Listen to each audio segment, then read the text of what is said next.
نحمده ونصلي على رسوله الكريم اما بعد فاعوذ بالله من الشيطان الرجيم بسم الله الرحمن الرحيم قال الله تعالى من القرآن المجيد والفرقان الحميد ان الله وملائكته يصلون على النبي يا ايها الذين آمنوا صلوا عليه وسلموا تسليما اللهم صل على سيدنا ومولانا محمد وبارك وسلم وصل عليه قال الله تعالى كل نفس ذائقة الموت ثم علينا ترجعون ان الله وملائكته يصلون على النبي يا ايها الذين آمنوا صلوا عليه وسلموا تسليما اللهم صل على بوازِ بلند اللهم صل على سيدنا ومولانا محمد وعلى آل سيدنا ومولانا محمد وبارك وسلم وصل عليه اللہ تعالیٰ کی دی ہوئی توفیق عظیمہ کے صدقے سے اللہ تعالیٰ کی ذات نے جہاں پر اپنی مخلوق پر اپنا کرم عظیم فرمایا، اس کرم میں سب سے بڑا کرم یہ بھی ہے کہ اپنی مخلوق کے اندر لوگوں کے دلوں میں اپنی اور اپنے پیارے محبوب کی محبت بھی ڈالی۔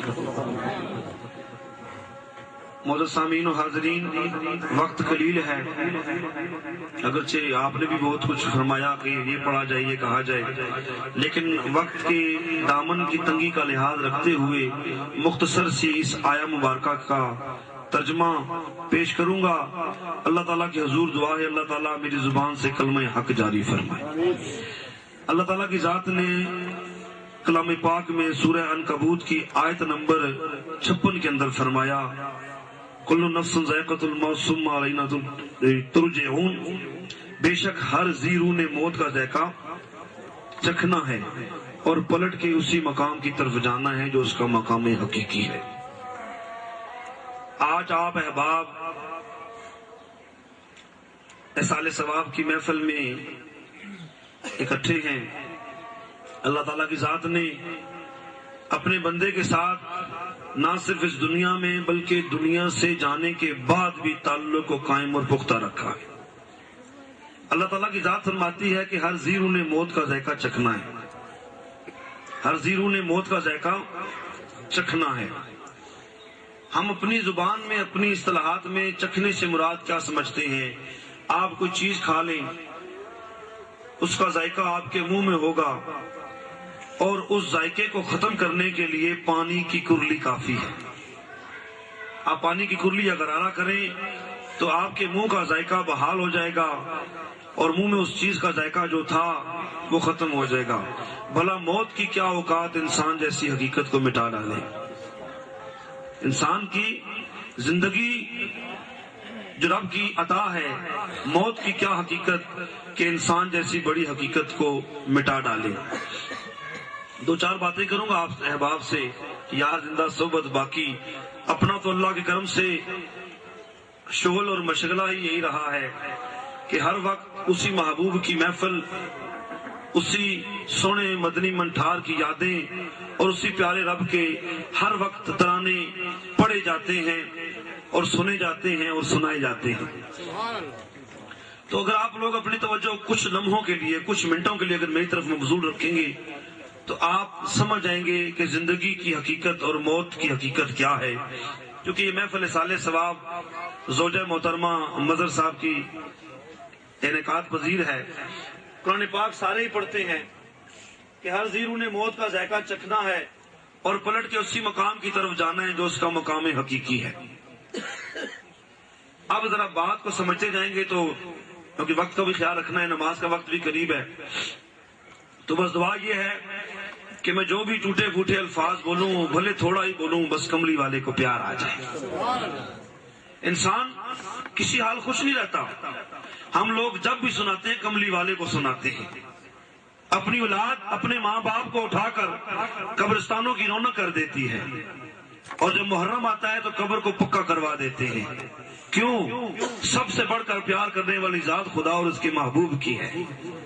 اگر ہمارا نصب العین یہ بن جائے کہ ہمارے تمام حرکات و سکنات، ہمارے تمام تر معاملات زندگانی کا جو مرکز اور محور ہیں وہ اللہ اور اس کے رسول ہیں، تو میرے خیال میں باقی چیزوں کی ضرورت پیش نہیں رہتی۔ ہر ذی روح نے موت کا ذائقہ چکھنا ہے۔ اس گھر میں سے بھی زندہ لوگوں میں سے ایک زندہ لوگ دنیا سے چلا گیا، ایک زندہ انسان اپنے لوگوں کو چھوڑ کر چلا گیا. ہر ایک نے جانا ہے. کسی قبرستان کا رخ کریں, وہاں چھوٹی قبریں بھی ہیں, بڑی قبریں بھی ہیں, مرد بھی ہیں, عورتیں بھی ہیں. انسان ہر چیز سے انکار کر سکتا ہے. مذہب کی قید نہیں ہے, فرقے کی قید نہیں ہے, لیکن روئے زمین کے تمام لوگ موت سے انکار نہیں کر سکتے. ایک چیز جو ہونے والی ہے اس کی تیاری ہی نہیں ہے, اور جس میں رہنا ہی نہیں ہے اس پر اتنے اخراجات ہو رہے ہیں, اتنے معاملات زندگانی بن رہے ہیں. تو یہ سارا معاملہ انسان کی اپنی خام خیالی ہے. تو ہرس ہوس کو چھوڑ میاں, کیوں دیس بدیس پھرے مارا, قزاق اجل کا لوٹے ہے, دن رات بچا کر نکارا. کیا بیسا بدیا بیل شگر, کیا چاول گیہوں موٹھ مٹر, کیا آگ دھواں اور انگارا, سب ٹھاٹھ پڑا رہ جائے گا جب لاد چلے گا بنجارا. یہ ماہر قادری نے لکھا ہے, اگرچہ اس کلام کو وہ بھی پڑھتے ہیں. یہ ماہر قادری صاحب کا کلام ہے اور بڑا سمجھ فہم والا کلام ہے. تو رب تعالیٰ کی ذات نے فرمایا کہ ہر زیرو نے موت کا ذائقہ چکھنا ہے. کچھ چکھ چکے, کچھ چکھیں گے, اور کچھ چکھنے کے لیے تیار ہیں. اچھا, اب موتیں دو ہیں. ایک موت وہ ہے جو اچھی ہے, اور ایک موت وہ ہے جو بری ہے. حدیث پاک بخاری شریف کے اندر روایات ہیں. ایک روایت پیش کر کے اجازت چاہوں گا. دنیا میں دو طرح کے لوگ رہتے ہیں. ایک وہ لوگ جو رب کے مقبول ہیں, اور ایک وہ لوگ جو رب کے پسندیدہ نہیں ہیں. اب دونوں مرتے ہیں. کہنے والا کوئی عالم دین نہیں ہے, کوئی پیر نہیں ہے, کوئی مجدد نہیں ہے, غوث قطب ابدال نہیں ہے, بلکہ کالی کملی والے خود فرما رہے ہیں. کالی کملی والے خود فرما رہے ہیں. کہتے ہیں, صحابہ کو بتاتے ہیں کہ اے میرے صحابہ, موتوں کی شکلیں دو ہیں اور زندگی کی بھی شکلیں دو ہیں. حضور, موت کی شکلیں دو کیسی ہیں؟ کہا ایک موت وہ جو اچھی ہے, اور ایک موت وہ جو بری ہے. کہا حضور اس بات کی طرف ہماری اور توجہ جانا چاہتی ہے, آپ نظر کرم فرمائیں. میرے کریم نے فرمایا, جب اللہ تعالیٰ کی ذات اپنے کسی مقبول بندے کی روح کو قابض کرتی ہے تو فرشتے کیا کرتے ہیں؟ فرشتے اس روح کو لے کر سیدھا مولا کی بارگاہ میں چلے جاتے ہیں. باقی لوگوں کی روح نکلے تو عالم برزخ کی طرف رخ کرتی ہے, لیکن جو اللہ والوں کی روح ہے وہ نکل کر سیدھی رب کے حضور رجوع کرتی ہے.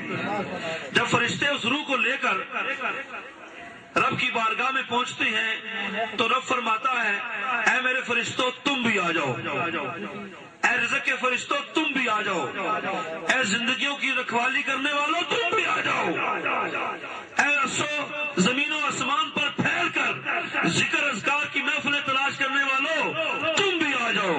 مولا ہم حاضر ہو گئے. مولا کیا حکم ہے؟ میرا رب کہتا ہے میری اس پاک روح کو سجدہ تعظیمی کرو. سجدے کی دو قسم ہے. سجدہ حقیقی ہے جو صرف رب کے حضور ہوتا ہے, جو پیشانی کے بل ہوتا ہے, اور ایک سجدہ تعظیمی ہے جو سینے پر ہاتھ رکھ کے ادباً جھکا جاتا ہے. مولا اس کی وجہ کہا یہ وہ روح ہے. بولو سبحان اللہ. اللہ ہمیں وہ بنا دے. یہ جو بابا جی میرے سامنے بیٹھے ہیں نا, اللہ ان کو زندگی دے. میری خواہش آپ ادھر اوپر آ جائیں. مجھے آپ زخمی لگتے ہیں, آپ میرے پاس آ جائیں. این عشق جنان اللہ کے جاندہ ادھر سے آؤ, میں چنگا لگتی میرے کو لاؤ سے. بسم اللہ. کیونکہ رونے والی آنکھ مانگو, رونا سب کا کام نہیں. رونے والی آنکھ مانگو, رونا سب کا کام نہیں. ذکر محبت عام ہے لیکن سوز محبت عام نہیں. اور اس گھر سے ایک زندہ انسان گیا ہے نا, تو شاعر کہتا ہے, ہمارے ساتھ بھی ایسا رہنے والا ہے, وے تجھی ڈولی دے ہسایا گھر پکے نو جاون دے. وے تجھی ڈولی دے ہسایا گھر پکے نو جاون دے. او میری ڈولی ہو گئی بدیا وے گھر پکے نو جاون دے. او ڈولی آ گئی وچ ویڑے, او ڈولی آ گئی وچ ویڑے, اور رب چا سانس نہ کھیڑے, اور پیچھے روندے تے کندھا تے اے بنیرے. وے تو کلمہ نہ نبی دا بول وے تو کلمہ نبی دا بول وے ڈولی نو جاون دے وے تجھی ڈولی دے اسایاں گھر پکے نو جاون دے او ڈولی چک لی سکیاں بھائیاں او ڈولی چک لی سکیاں بھائیاں او پچھے روندیاں ماں پیو جائیاں او زلفاں کھل گلے وچ آئیاں وے تو کلمہ نبی دا بول وے تو کلمہ نبی دا بول وے ڈولی نو جاون دے وے تجھی ڈولی دے اسایاں گھر پکے نو جاون دے او میری ڈولی ہو گئی ودیا وے گھر پکے نو جاون دے تکبیر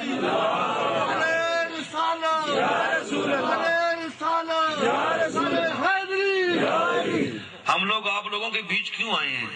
ہم جیسے لوگ آپ لوگوں کے بیچ کیوں آتے ہیں؟ حضرت بہلول ایک دن بازار میں کھڑے رو رہے تھے. حضرت بہلول ایک دن بازار میں کھڑے رو رہے تھے. پاس سے بادشاہ پاس گزرا. کہا بابا کیوں رو رہے ہو؟ کہا ایک بہت بڑا کام کر رہا ہوں, دعا کرو ہو جائے. بولو سبحان اللہ. ایک بہت بڑا کام کر رہا ہوں, دعا کرو بادشاہ سلامت ہو جائے. کہا کیا کام کر رہے ہو؟ کہا رب کا اور بندوں کا راضی نامہ کروا رہا ہوں. رب کا اور بندوں کا راضی نامہ کروا رہا ہوں. بادشاہ نے کہا کیا نتیجہ رہا؟ کہا رب تو مان رہا ہے, بندے نہیں مان رہے. رب تو مان گیا ہے لیکن بندے نہیں مان رہے. کچھ دن گزرے, حضرت بہلول قبرستان میں بیٹھے, سر پہ خاک مٹی دھاڑے مار کے رو رہے ہیں. کہا بابا اب کیا کر رہے ہو؟ کہا وہی کام کر رہا ہوں جو پہلے کر رہا تھا. کہا کیا کام کر رہے ہو؟ کہا اس وقت بھی رب کا اور بندوں کا راضی نامہ کروا رہا تھا, آج بھی یہ کام کر رہا ہوں. تو بادشاہ نے کہا بتاؤ آج کیا نتیجہ ہے؟ تو انہوں نے کہا اب نتیجہ کچھ بدل گیا. اب بندے تو مان رہے ہیں, خدا نہیں مان رہا.